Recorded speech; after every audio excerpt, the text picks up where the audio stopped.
Good morning, students.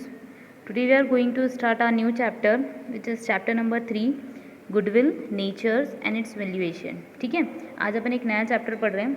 बेटा you are well aware of the term goodwill. ठीक है, आपको अपने गुडविल के बारे में भी कुछ थोड़ा बहुत तो सीख रखा होगा 11th क्लास में. ठीक है, हमको बस इतना पता है कि भैया गुडविल जो होती है ना वो असेट्स होती है. क्या होती है? असेट्स. आपको इतना तो पता ही होगा. ठीक है, फिर उसके बाद अपन ने बोला था कि गुडविल जो होती है वो रेप्यूटेशन होती है. क्या होती है? रेप्यूटेशन. इतना बेसिक आपको पता है.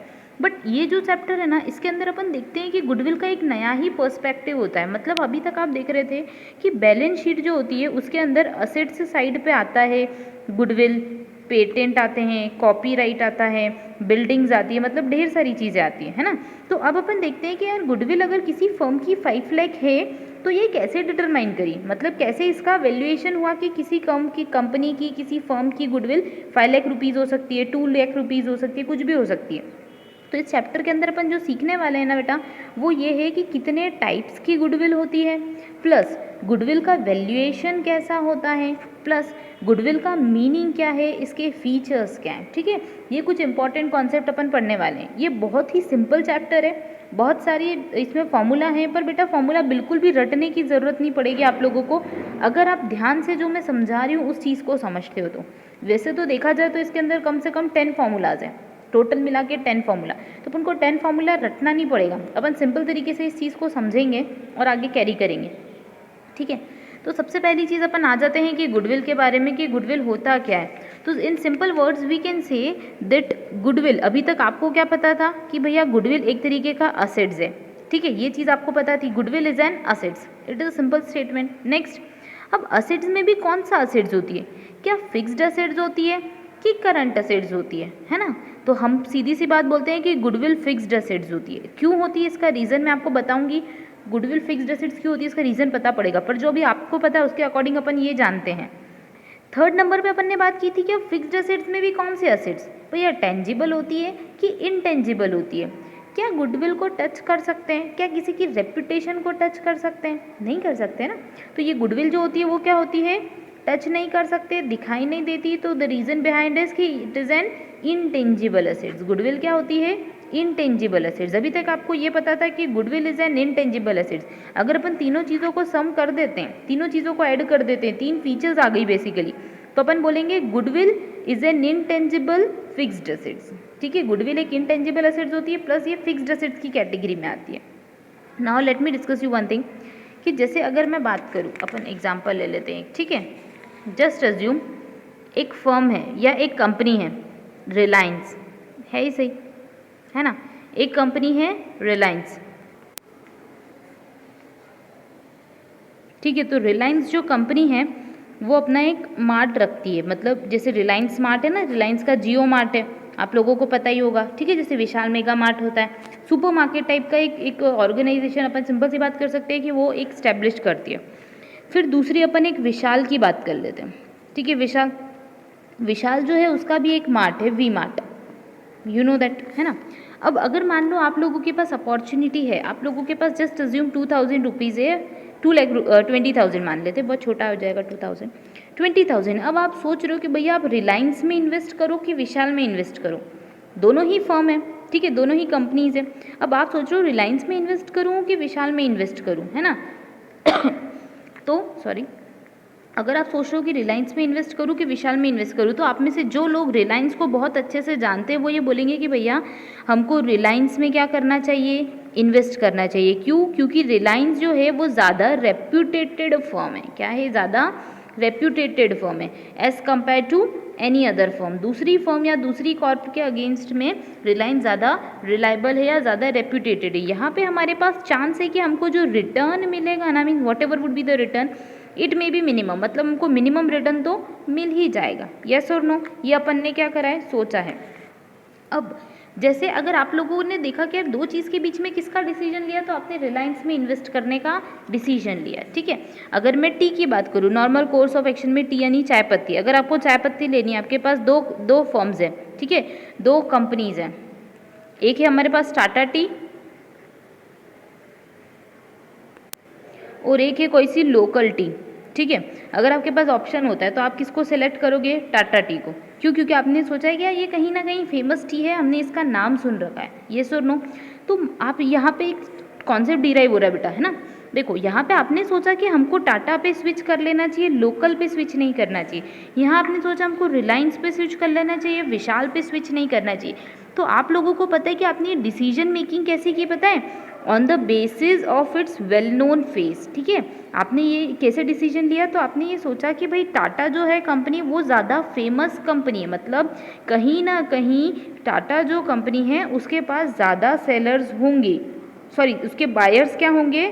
ज़्यादा होंगे, वो ज़्यादा सेल करती होगी, उसके बायर्स ज़्यादा होंगे। उसने एक अपनी इतने साल में कुछ ना कुछ क्या बना के रखी है? एक प्रेस्टीज और अपनी एक रेप्यूटेशन बना के रख रखी है, येस और नो।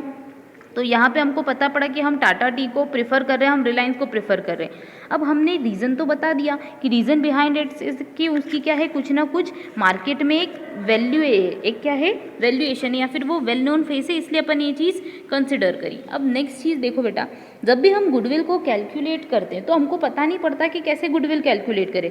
जैसे अगर मैं बात करूँ यहाँ पे नॉर्मल कोर्स ऑफ एक्शन में, तो रिलायंस कंपनी है, यहाँ पे विशाल कंपनी है, ठीक है। यहाँ पे रिलायंस स्मार्ट की बात करूँ, विशाल मार्ट की बात करूँ, तो रिलायंस स्मार्ट की गुडविल कितनी होगी हम कैसे कैलकुलेट करेंगे, प्लस विशाल की गुडविल कैसे होगी हम कैसे कैलकुलेट करेंगे। तो हमेशा ध्यान रखो कि गुडविल को कैलकुलेट करने के लिए दो फैक्टर्स इंपॉर्टेंट होते हैं। There are two major factors, ठीक है। कितने फैक्टर्स होते हैं? दो फैक्टर्स होते हैं जिनके थ्रू आप, जिनके बेसिस पे आप ये कंसिडर कर सकते हो कि आप गुडविल कैसे निकालोगे। वन इज़ दैट कि जो कंपनी, जिस कंपनी का प्रॉफिट ज़्यादा होता है, अपन सीधी सी बातें बोल सकते हैं कि उसकी गुडविल ज़्यादा है। समझ में आया? One base is profit, first base क्या होता है? प्रॉफिट। मतलब यहाँ पे ए कंपनी है, यहाँ पे बी कंपनी है। ए कंपनी का प्रॉफिट हो रहा है जस्ट अज्यूम 2000 का, और बी कंपनी का प्रॉफिट हो रहा है 3000 का। तो सीधी सी बात है कि बी कंपनी की गुडविल क्या होगी? ज़्यादा होगी, येस और नो, सिंपल सी चीज़ है। तो गुडविल कैलकुलेट करने का फर्स्ट बेस क्या होता है? प्रॉफिट। मतलब या तो आप प्रॉफिट कंसिडर करो कि भैया जिस कंपनी का प्रॉफिट ज़्यादा उसकी गुडविल ज़्यादा। अब ये प्रॉफिट अपन ने बेस क्यों लिया पता है? क्योंकि प्रॉफिट कहीं ना कहीं कैसे को रिलेटेड होता है? सेल्स से। मतलब आप कॉमन सेंस लगाओ, एक विशेष सर्कल है।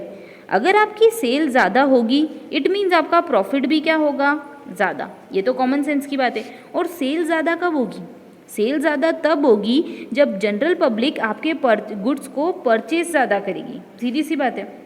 रिलायंस कंपनी की सेल कब ज़्यादा होगी? जब हम लोग उसके सारे प्रोडक्ट्स को परचेज करने वाले होंगे, means large number of person जो हैं वो अट्रैक्ट हो जाएंगे उस पर्टिकुलर कंपनी के टूवर्ड्स या उस पर्टिकुलर फर्म के टूवर्ड्स। तो सिंपल सा केस, गुडविल कैलकुलेट करने के लिए क्या होता है? Profit. Means the one base would be profit. अगर किसी फर्म का प्रॉफिट ज़्यादा है तो उसकी गुडविल सीधी सी बात है ज़्यादा है। जितना ज़्यादा है उतनी ही क्या होगी उसकी गुडविल, क्योंकि रेपुटेशन है तभी तो अपन फर्म के पास जा रहे हैं। अदरवाइज कोई वेल नोन फर्म नहीं होती तो अपन उसके पास जाते हैं क्या? कोई लोकल मार्केट में कोई लोकल प्रोडक्ट है तो उसको परचेज करते क्या? नहीं। अगर आपको कोई ऑफर मिलता है कहीं से तो आप सोचते हो कि किसी प्रेस्टीजियस फर्म के अंदर आपको जाना चाहिए, है ना। वैसे ही नेक्स्ट बेस क्या होता है? तो नेक्स्ट बेस होता है अपना कैपिटल। याद रखो बेटा, मतलब कि यहाँ पे अभी अपन ने प्रॉफिट देखा कि ए फर्म का प्रॉफिट 2000 है, बी फर्म का प्रॉफिट 3000 है। बी का ज़्यादा है मतलब बी की गुडविल ज़्यादा है, येस और नो। कितनी ज़्यादा है? तो भैया बी के पास एक्स्ट्रा प्रॉफिट आया 1000 का, तो बी की गुडविल कितनी हो गई? 1000, मतलब ये एक्स्ट्रा हो गया। Okay, I got, you got it. अब कैपिटल की बात करते हैं, तो कैपिटल के बेस में अपन ये कंसिडर करते हैं कि जो फर्म, बेटा ध्यान रखना, ठीक है, जो फर्म लेस या मिनिमम इन्वेस्टमेंट करती है उसका इन्वेस्टमेंट क्या होता है? Minimum. But if return is more, means you are investing less amount but you are just getting more return, then it would be some beneficial for you. ये चीज़ आपके लिए क्या बन जाती है? बेनिफिशियल बन जाती है। And how it would be possible? ये कैसे होगा कम इन्वेस्ट करके ज़्यादा रिटर्न लेना? तो it would fully dependent on your capital, ठीक है, सिंपल सी बात है। अगर हम किसी फर्म की बात करें तो ए फर्म जो है उसने 1 लाख रुपीज़ की कैपिटल लगाई। कितने रुपए की कैपिटल लगाई? 1 लाख रुपीज़ की। और बी फर्म ने कितनी कैपिटल लगाई? 2 लाख रुपीज़ की। अब आप समझना, मैं आपको सिंपल सा केस बताती हूँ। ए फर्म जो है उसने 1 लाख रुपीज़ की कैपिटल लगाई और बी फर्म ने 2 लाख रुपीज़ की कैपिटल लगाई। अब 1 लाख रुपीज़ की कैपिटल लगा के ये कितना प्रॉफिट अर्न करती है? 10,000 का। कितना प्रॉफिट अर्न करती है? 10,000 का, ठीक है। और जो बी फर्म है ना वो भी 10,000 का ही प्रॉफिट अर्न करती है। अब आप समझना है कि आपको कैसे पता पड़ेगा कि कौन सी फर्म की रेपुटेशन ज़्यादा है, ठीक है। ए फर्म ने 1 लाख रुपीज़ इन्वेस्ट करे और उसको 10,000 का प्रॉफिट हुआ, मतलब कि आप 1 लाख रुपये लगा के 10,000 का प्रॉफिट ले रहे हो, मतलब आपका रिटर्न कितना हो गया 10%। समझ में आया होगा कैसे? तो भैया 1 लाख का 10% अगर अपन निकालते हैं तो अपन को पता पड़ता है 10,000 आता है। कितना आता है 10,000, मतलब आपको 10,000 का रिटर्न हो रहा है। तो कम से कम आप 1 लाख रुपीज़ इन्वेस्ट करोगे तो 10% आपको रिटर्न मिल जाएगा। सेकेंड केस के अंदर क्या होता जा रहा है, तो आप देखो कि 2 लाख रुपीज़ का इन्वेस्टमेंट करके 10,000 का प्रॉफिट, मतलब यहाँ पे अगर प्रॉफिट का बेस लें तो अपन को ये समझ में आता है कि भैया दोनों फर्म का प्रॉफिट सेम है, तो यहाँ तो कोई गुडविल का कॉन्सेप्ट आता नहीं है। अगर सिंपल सी बात करें तो प्रॉफिट को बेस ले, तो क्योंकि ए में भी 10,000 का प्रॉफिट हो रहा है, बी में भी 10,000 का प्रॉफिट हो रहा है, कोई फर्क नहीं पड़ रहा अपन को। अपन किसी भी फर्म में इन्वेस्ट करें तो सेम ही रिटर्न होगा, अपन ये सोच रहे हैं। बट जब अपन कैपिटल देखते हैं तो अपन को पता पड़ता है भैया ये 10,000 का प्रॉफिट तब अर्न करती है जब ये 2 लाख रुपीज़ इन्वेस्ट करती है। मतलब बेसिकली यहाँ पे रिटर्न जो होगा वो कितना परसेंट होगा 5%। कितना परसेंट होगा 5%। Got it? कैसे आया? तो भैया 10,000 जो है वो 2 लाख का कितना परसेंट है, तो 2 लाख का 5% है। सिंपल सी बात है। मतलब आज अगर आपको कई रुपए इन्वेस्ट करने की बात की जाए तो अगर आप 100 रुपये दोगे तो ए फर्म के अंदर आपको अल्टीमेटली 10 रुपीज़ एक्स्ट्रा मिलेंगे, बट बी फर्म के केस में आपको सिर्फ 5 रुपीज़ ही एक्स्ट्रा मिलेंगे। तो देखा जाए तो यहाँ पे गुड फर्म या अच्छी फर्म कौन सी है, आपको इन्वेस्टमेंट किस पे ज़्यादा करना चाहिए, ए पे, क्योंकि वहाँ पे रिटर्न आपका क्या है ज़्यादा। ठीक है, तो समझ में आ गया होगा आपको कि 2 बेस होते हैं हमारे गुडविल को कैलकुलेट करने के लिए, एक प्रॉफिट और एक capital. One would be the profit. Profit में अपन ये देखते हैं कि जिस फर्म का प्रॉफिट ज़्यादा है उसको उसकी गुडविल ज़्यादा है।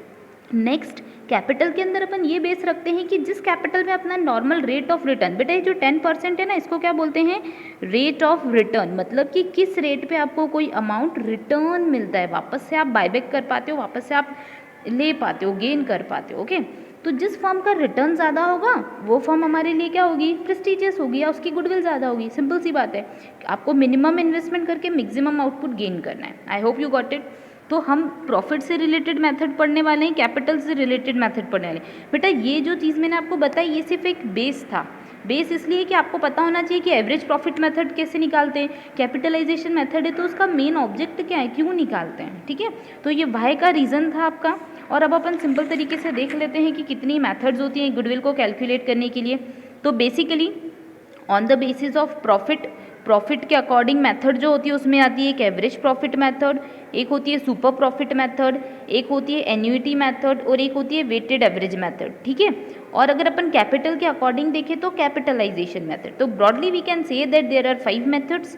One is average profit method, next one is super profit method, third one is capitalization method. Capitalization method अपन को यही बताती है कि आप कितना इन्वेस्ट कर रहे हो। ठीक है, ये इसी के बारे में आपको रिप्रेजेंट करती है। ठीक है, next is annuity method and last one is weighted average method. Okay, I hope you got it. अब अपन जो नेक्स्ट वीडियो पढ़ेंगे उसके अंदर अपन इनसे रिलेटेड कॉन्सेप्ट और इनसे रिलेटेड क्वेश्चन सॉल्व करेंगे। ये चीज़ जो थी एकदम बेसिक थी, जिसमें आपने पढ़ा कि गुडविल फिक्स्ड एसेट्स होती है, टेंजिबल नहीं होती है, इनटेंजिबल होती है। प्लस गुडविल, आप एक और कॉमन सेंस लगाओ बेटा, गुडविल को क्या सेल कर सकते हैं क्या? अब सोचो, कॉमन सेंस लगाओ।